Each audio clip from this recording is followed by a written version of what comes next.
Well, as I was mentioning earlier, the Anglican Church of Canada has established a new annual church observance called Jerusalem Sunday. And this Sunday is the inaugural of that observance. And it is a time to intentionally pray for these ancestors of the first indigenous Christian community. And it is a time to pray for our Christian brothers and sisters who are living out their faith despite continuing social, political, and economic hardship.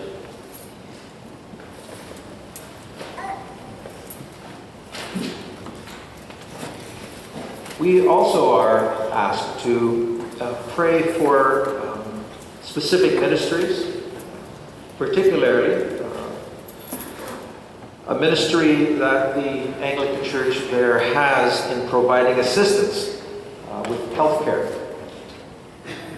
especially in Palestine, where the services are meager and poverty is extensive. In fact, it is reported that 1 in 10 children is experiencing stunted growth brought on by malnutrition.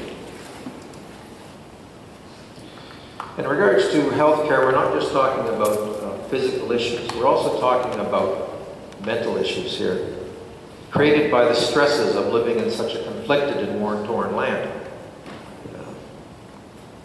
Relief workers are really concerned, for example, about the post-traumatic stress amongst the Palestinian children.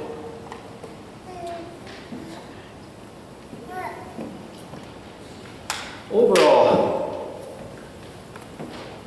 in the Diocese of Jerusalem, the one that seems to be getting a lot of attention recently is the churches in Palestine, the Palestinians.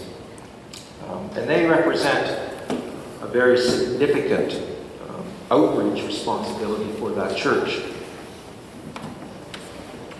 We're being called as Anglicans in a worldwide communion to share in that responsibility. Now, the Anglican Church of Canada and the Episcopal Diocese of Jerusalem have been companions in mission for many years. Yet not much is known about this relationship.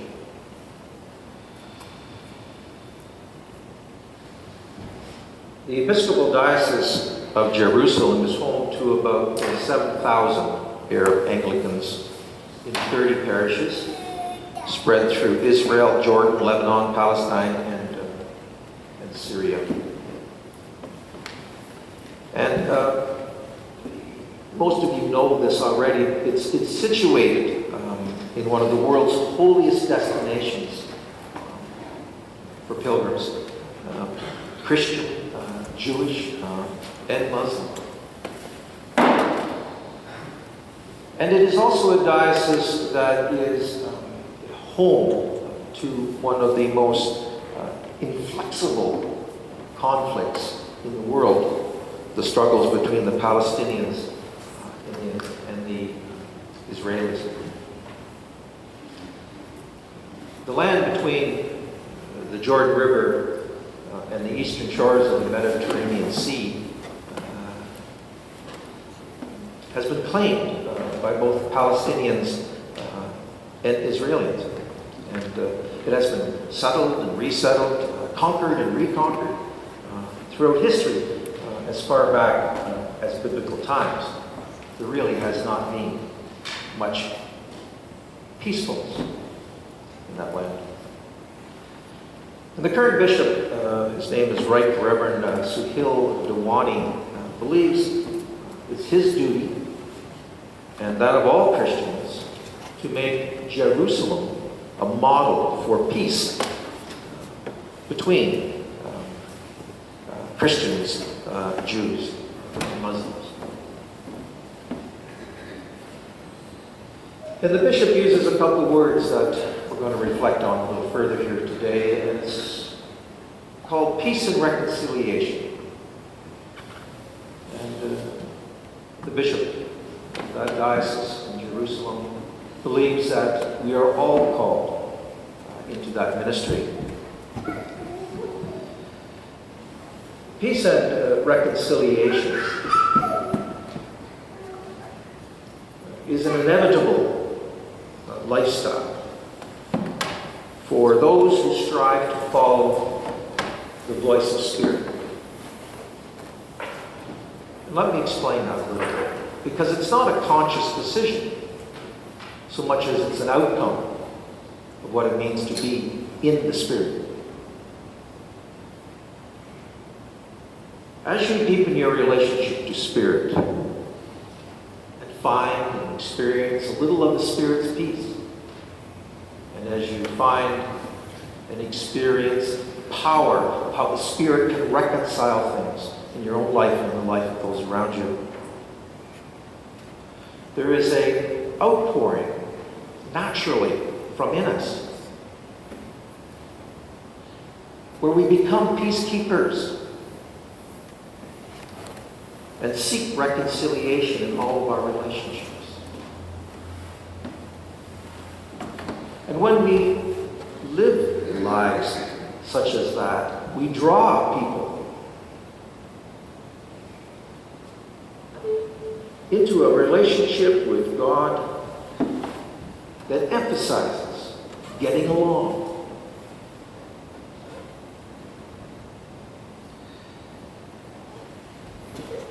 Fighting in mayhem, as it's seen and read about in the Middle East, is something that we may not be able so much to comprehend.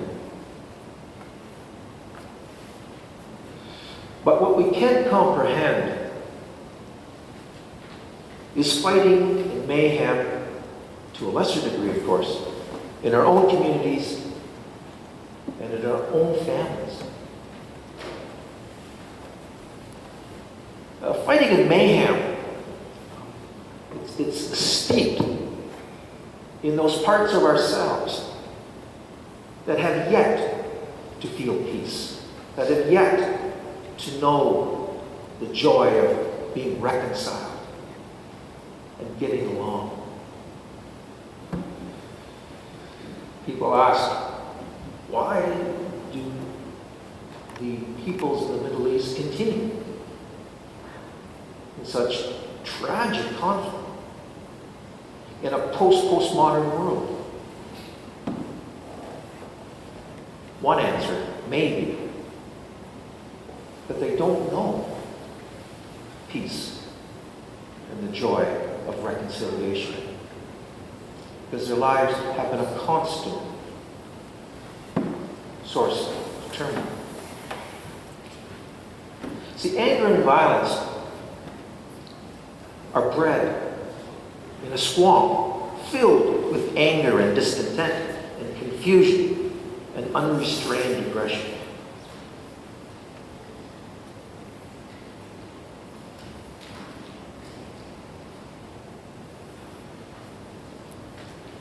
Today's gospel lesson, I think, comes in at this point. Because Jesus is praying that the disciples do not experience what it means to be in that swamp once he leaves and they are persecuted. Jesus prays that they will not be drowned in that swamp of anger, but they will be raised by the power of the Spirit to know love, despite their circumstance. Because it's only out of love that peace and reconciliation can be brought into the world. Jesus knows that these people that follow him will experience rejection and will experience violence as he experienced it. Each apostle will be crucified. Jesus knows this in some form and fashion. And in some manner, Jesus knows that the swamp of anger and discontent, confusion and aggression could easily become overwhelming. He prays Now I am coming to you, and I speak these things in the world so that they may have my joy made complete themselves. I have given them your word, and the world has hated them because they do not belong to the world just as I did not. I ask you to protect them from the evil one. Sanctify them, and for their sakes I sanctify myself. This prayer about being saved is a prayer which is asking that the full presence of God will be felt, will be known to them, that they will be made whole, holy, filled with joy, and not with a sense of abandonment, not a sense of rejection, from feeling on the outside in a world that doesn't yet know the Spirit's fullness, as they know the Spirit's fullness from their time spent with Jesus.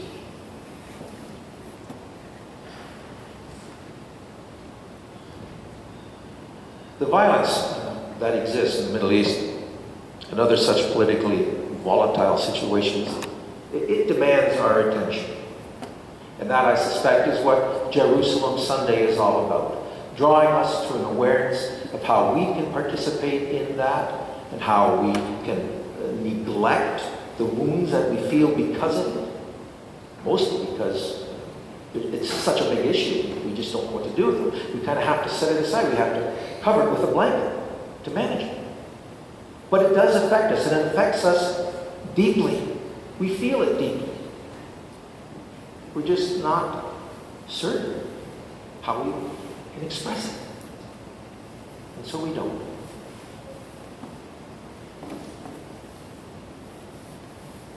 However, in my mind, we do have the resources to address issues of anger and violence in our own communities, in our own families, and most importantly, perhaps, in our own hearts. On this particular Sunday, when we remember the Diocese of Jerusalem, let us also be mindful of how we carry within us the seeds of hostility and aggression.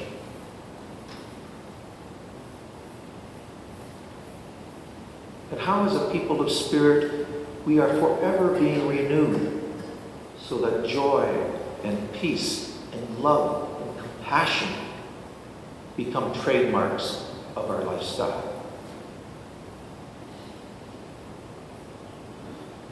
All we may be able to do for the Diocese of Jerusalem is pray for them. We may not save the world, but we can certainly save certain relationships, and we can most certainly work towards saving ourselves.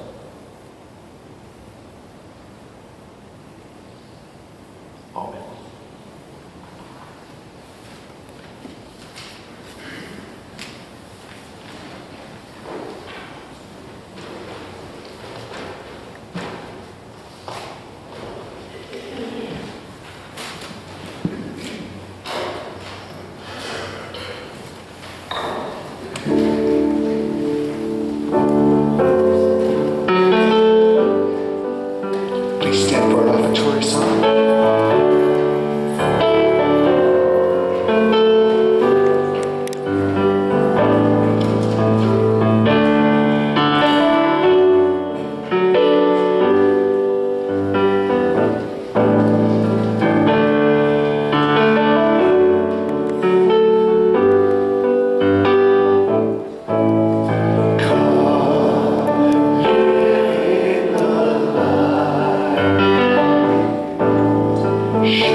Together we pray.